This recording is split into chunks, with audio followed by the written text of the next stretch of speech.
নমস্কার সকলকে। আশা করি সকলেই খুব ভালো আছেন। আজকের ভিডিওটা আমি এখান থেকেই শুরু করলাম। আজকে সকালেই বসিয়ে দিয়েছি চা, কারণ কাজের দিদি আজ তাড়াতাড়ি এসেছে। এই ঠান্ডাতে ওরও কাজ করতে খুব অসুবিধা হয়। এক কাপ চা খেয়ে কাজ শুরু করলে ওরও ভালো লাগবে, তাই চাটা আগেই করে নিচ্ছি।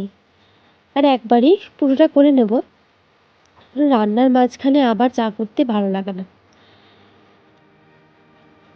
আজকে যা প্রচণ্ড ঠান্ডা, বাইরে প্রচণ্ড হাওয়া দিচ্ছে, ওরও খুব কষ্ট হচ্ছে বাইরে বসে কাজ করতে, তাই ওকে আগে চাটা দিয়ে আসি। এই ঠান্ডার দিনে ছেলেটাও উঠেছে আজ তাড়াতাড়ি, তাই সমস্ত কাজ সামলে তবেই করবো পুজো। সকাল সকাল উঠে কাজ করতে আর অসুবিধা হয় না। কথাতে আছে না, মানুষ অভ্যাসে দাস। সত্যিই এই জীবনটার এত অভ্যাস হয়ে গেছে। কোথাও গিয়ে থাকলেও মনটা পড়ে থাকে এই সংসারের দিকে। মনে হয় সংসারের কাজগুলো বোধহয় ঠিকঠাক গোছানো হলো না, ঘরটা বোধহয় পরিষ্কার করা হলো না, রান্নাঘরটা হয়তো নোংরাই থেকে গেল। আমাদের জীবনগুলো বড় অদ্ভুত।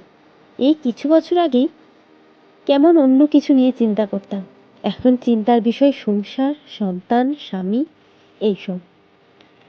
তো কথা বলতে বলতে পুজোটাও প্রায় কমপ্লিট হয়ে গেল। এরপরে নিজে এক কাপ গরম জল আর ওর বাবার জন্য এক কাপ গরম চা নিয়ে সকালটা একটু বসে তারপর শুরু করব রান্না। এইভাবেই কাটছে সকালগুলো। প্রত্যেক দিনের এই এক নামচা জীবন একইভাবেই কেটে যায়। তো দেখতে দেখতে এই যে রান্নাও বসিয়ে দিয়েছি, মাছগুলো ভেজে তরকারিটা করে নিলেই রান্না শেষ। তো আজকে এই পর্যন্তই, দেখা হবে কাল আর একটা নতুন কোনো ব্লগে।